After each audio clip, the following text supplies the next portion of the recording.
Hello everyone, आज है 23 मई और आज इस वीडियो में हम बात करने जा रहे हैं ब्राइटकॉम ग्रुप के बारे में। 9 रुपए का शेयर है, 5% का लोअर सर्किट है और पिछले कुछ दिनों से लगातार ये नीचे की तरफ ही जा रहा है। और एक्चुअली में यहाँ पर गिरावट की सबसे बड़ी वजह यह भी है कि बहुत जल्दी इसकी ट्रेडिंग बंद भी होने वाली है। लेकिन फिर भी कुछ लोग होंगे, खास करके रिटेल इन्वेस्टर्स, जो सस्ता प्राइस देख के खरीदारी करने आ जाएंगे यहाँ पर। वीडियो में उसके बारे में भी बात करेंगे, लेकिन उससे पहले अगर आपने अभी तक चैनल को सब्सक्राइब नहीं किया है तो प्लीज़ अभी इसे सब्सक्राइब कर लीजिए, क्योंकि आगे भी बहुत सारे वीडियोस हैं जो आपको काफ़ी ज़्यादा हेल्प करेंगे। तो देखिए, 9 रुपये का शेयर है ब्राइटकॉम ग्रुप का, एक साल में 43% का डिक्लाइन है। लेकिन अगर हायर लेवल से कंपेयर करें जो कि 35 रुपये का था, उसके मुकाबले तो गिरावट और भी ज़्यादा बड़ी है यहाँ पर। अगर आप 5 साल का ग्राफ देखो तो ग्राफ इंटरेस्टिंग है। देखो, एक बहुत बड़ी तेज़ी आई थी। पहले भी अगर आप देखो तो ये पेनी स्टॉक की था, ये 1.5-2 रुपये का ही शेयर था, ठीक है। लेकिन बहुत बड़ी तेज़ी आई और तेज़ी की सबसे बड़ी वजह ये थी कि इनके प्रॉफिट्स और रेवेन्यू एकदम से बहुत ज़्यादा बढ़ना शुरू हो गए थे। लेकिन बाद में धीरे धीरे गिरावट में भी तब्दील होता नज़र आया। और जब ईडी यहाँ पर पीछे पड़ी, पहले तो सेबी यहाँ पर पीछे पड़ी थी इनके, जब सेबी पीछे पड़ी थी यहाँ पर तो कुछ अजीब हुआ था।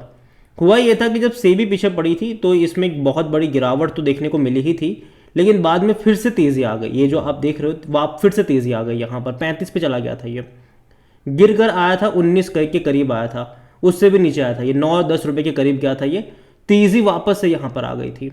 और तब मैंने कई सारे वीडियोस बनाए थे कि भाई साहब, कोई तुक नहीं बनता है इस तेज़ी का उस कंपनी में कि जहाँ सेबी पीछे पड़ी है। एलिगेशंस लगे कि भाई जो नंबर्स है उसमें काफ़ी ज़्यादा हेराफेरी हुई है यहाँ पर। इवन प्रेफरेंशियल अलॉटमेंट जो हुई है शेयर्स की, वहाँ पर भी बहुत ज़्यादा जो धांधली है वो हुई है। एलिगेशंस लगाए थे सेबी ने इनके ऊपर, लेकिन फिर भी ये भाग रहा था, कोई तुक नहीं बन रहा था इसका। और मैंने कहा था कि है तो निकल के भाग जाओ, खरीदारी करने की गलती से भी यहाँ पर मत करना। वापस गिरना शुरू हुआ था ये, और ये बड़ा मेजर फॉल जब 25 रुपये के बाद जब आया था, तब ये था कि सेबी के साथ साथ ईडी भी इनके पीछे पड़ गई। तब भी गिरावट आई थी और यहाँ पर 13 रुपये पर जाने के बाद फिर से तेज़ी आ गई। और तब भी मैंने वीडियोस बनाए थे कि भैया मत फंसना यहाँ पर, वरना बाद में निकल नहीं पाओगे। तो अभी हाल फिलहाल में ये है कि फाइनली, हालांकि ये अभी 15 मई की खबर, पिछले हफ्ते की खबर है, और जब से खबर आई तब से गिर रहा है कि यहाँ पर एनएससी और बीएससी में इसकी ट्रेडिंग जो है वो बंद होने वाली है 14 जून से। अभी ट्रेड हो रहा है, ठीक है, लेकिन 14 जून से ट्रेड नहीं होने वाला है ये। तो अगर आप ये एक्सपेक्टेशन में खरीदारी करने लग जाओगे कि भाई साहब सिंगल डिजिट पे आके खरीद लो, मत खरीदना, वरना कुछ नहीं मिलेगा। और यहाँ पर रिटेल इन्वेस्टर बहुत ज़्यादा स्टक हुए हैं, और डेफिनेटली यहाँ पर बड़े इन्वेस्टर भी स्टक हुए हैं, क्योंकि ये वो कंपनी है जहाँ पर बड़े बड़े इन्वेस्टर्स का भी पैसा लगा था। शंकर शर्मा जैसे बड़े इन्वेस्टर्स ने भी यहाँ पर बहुत सारा पैसा जो है वो निवेश करा हुआ था यहाँ पर। और देखा जाए, अच्छी बात है कि एटलीस्ट सेबी ने विंडो दी थी कि भैया कि बंद होने वाली है ट्रेडिंग, ठीक है, सस्पेंशन होने वाला है। और तब से लेकर अब तक ये हाल है कि लोग बेचने के लिए बैठे, खरीदने के लिए कोई तैयार नहीं है। लेकिन मैं दावे के साथ कह सकता हूँ कि ये जो फॉल आया है ना, कोई तो होगा, कुछ ना कुछ, कोई ना कोई ऐसे लोग होंगे ज़रूर जो खरीदारी करने के लिए आ जाएंगे यहाँ पर। डेफिनेटली होगा यहाँ पर। अगर आप देखो यहाँ पर तो करंटली प्रमोटर के पास 18.38% का स्टेक है, जबकि 81.62% जो है वो पब्लिक के पास है। जिनमें से रिटेल इन्वेस्टर यहाँ पर देखो तो 37.89% का स्टेक लेकर बैठे हैं। कुछ ग्लोबल इंडेक्स मेजर वैनगार्ड अगर आप देखो तो उनका भी एक्सपोजर है तकरीबन 1.10% का। और वैनगार्ड का जो इमर्जिंग मार्केट फंड इंडेक्स है वहाँ पर 1.09% के आसपास का है। कुछ और अगर आप देखोगे तो ग्लोबल अपॉर्चुनिटी फंड अगर देखो तो 2.48% का स्टेक है। इसके अलावा जो शंकर शर्मा है, काफ़ी बड़े इन्वेस्टर्स हैं, 1.14% का स्टेक उनके पास भी है। इसके अलावा 2.02% का स्टेक सुब्रतो साहा है, एक बड़े इन्वेस्टर, उनके पास भी यहाँ पर देखने को मिल रहा है। और देखिए, लंबे समय से ना सेबी इनके पीछे पड़ी हुई थी, ठीक है, काफ़ी टाइम से पड़ी हुई थी। एलिगेशंस भी ये थे कि जो इनके अच्छे नतीजे आ रहे उसको बढ़ा चढ़ा के रिपोर्ट करा जा रहा है। और पिछले कुछ क्वार्टर के नंबर तो इन्होंने पोस्ट भी नहीं करे हैं। अगर यहाँ पर आप वॉल्यूम देखो तो 34 लाख के आसपास के शेयर ट्रेड होते यहाँ पर नजर आए। इतना ही नहीं, कंपनी अगर हम देखेंगे तो according to Moneycontrol user अभी भी सरप्राइजिंगली 56% लोग कह रहे खरीदारी करो। जैसे कि मैंने कहा, लोगों में एक होता है कि भैया गिरते हुए चाकू को पकड़ने की आदत होती है कई लोगों की। यहाँ पर अगर आप इस कंपनी को लेकर इनके वैल्यूएशन भी देखोगे तो 1.43 का पी आ चुका है, और कोई भी एनालिस्ट हालांकि खरीदारी करने की बात नहीं कर रहा। और जो प्रॉब्लम है वो यही है कि कंपनी नंबर्स पोस्ट नहीं कर रही है। लास्ट नंबर इन्होंने जो पोस्ट करे थे वो जून क्वार्टर के थे, सितंबर के नहीं करे, दिसंबर के नहीं करे और अभी मार्च के भी नहीं करे हैं। तो 3 क्वार्टर हो गए कि रिजल्ट्स अभी तक इन्होंने पोस्ट नहीं करे हुए हैं।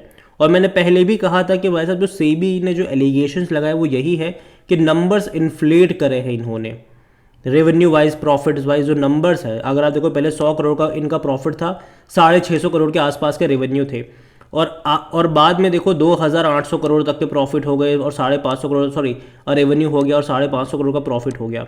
तो नंबर इन्फ्लेट करे हुए हैं यहाँ पर। अगर सितंबर क्वार्टर के नंबर ये लोग रिपोर्ट करते, उसके बाद दिसंबर के करते, तो क्लियर पिक्चर आपको पता चल जाता कि भाई साहब नंबर कैसे इन्फ्लेट करे गए हैं। यहाँ पर नंबर्स रिपोर्ट नहीं हो रहे, इसका मतलब सिंपल सा है कि कुछ तो गड़बड़ है यहाँ पर। और मैंने पहले भी कहा था कि जब तक नतीजे पोस्ट ना हो सितंबर के, यहाँ पर एंट्री के बारे में तो सोचना भी मत, बल्कि एग्जिट के बारे में ही सोचते रहिएगा। और जहाँ तक शेयर होल्डिंग हमने देखा कि भाई साहब प्रमोटर तो हालांकि 18.38% पर है, लेकिन माल चिपकाया गया है रिटेल इन्वेस्टर को सबसे ज़्यादा, और सबसे ज़्यादा नुकसान अगर किसी का यहाँ पर हो रहा है तो वो रिटेल इन्वेस्टर्स का ही हो रहा है। 37.89% की होल्डिंग है उनके पास। अदर पार्टीज के पास भी तकरीबन 33% के आसपास का स्टेक देखने को मिल रहा है। एफआईज भी है, कुछ एफआईज भी फंसे हुए हैं। और सरप्राइज ये है कि मार्च में जहां एफआईज की होल्डिंग 15.5% की घट के 8.90 पर आ गए थे जून में, ठीक है, जब ये सारा भांडा फूटा, जब सेबी इनके पीछे पड़ी हुई सब कुछ हो रहा था। लेकिन बाद में सितंबर और दिसंबर में एफआईज अपनी होल्डिंग बढ़ा दी, जो कि थोड़ी हैरानी वाली बात है मेरे लिए। और यही मैं कहूँगा आपसे कि देखो रिटेल इन्वेस्टर भी लगातार खरीद ही रहे थे यहाँ पर। अगर आप देखो 28% से वही खरीद के 37% पर आ गए, तो ये होता है, ठीक है, कि रिटेल इन्वेस्टर को ज़्यादा यहाँ पर धोखा मिला है। और मैं पहले भी बोल चुका था इससे कि दूरी बना के रखो। और अभी भी जितने दिन बचे हैं इनकी ट्रेडिंग के, अभी भी काफ़ी दिन बचे हैं, ठीक है। तो अगेन मैं कहूँगा कि ये आपको चाहे 7 रुपये का मिले, 5 रुपये का मिले, मत एंट्री करने के बारे में सोचिएगा, क्योंकि भाई साहब ये बंद ही होने वाला है, ठीक है। और जब बंद होता है तो ज़्यादा उतना यहाँ पर पढ़ना नहीं चाहिए। और अगेन जब वापस से खुलेगा या फिर वापस से अगर कंपनी आती है तब की बात तब करेंगे, लेकिन अभी का जो सिनारियो है वो पॉजिटिव नहीं है। और इस कंपनी को लेकर मैं इससे पहले भी कई सारे वीडियोस बना चुका हूँ, जहाँ पर मैंने हर बार एक ही चीज़ कही है, निकलने के मौके ढूंढो, एंट्री करने के मौके जो है वो गलती से भी यहाँ पर ढूंढने नहीं चाहिए। अगेन ये मेरा पर्सनल ओपिनियन है, कोई भी इन्वेस्टमेंट एडवाइस नहीं। वीडियो को यहीं पे एंड करता हूँ। पसंद आया हो तो लाइक करें, शेयर करें। चैनल वगैरह पहली बार है तो प्लीज़ सब्सक्राइब करें। और ब्राइटकॉम ग्रुप के बारे में आप क्या सोचते हैं वो भी आप मुझे कमेंट में लिख के बता सकते हैं। Thank you.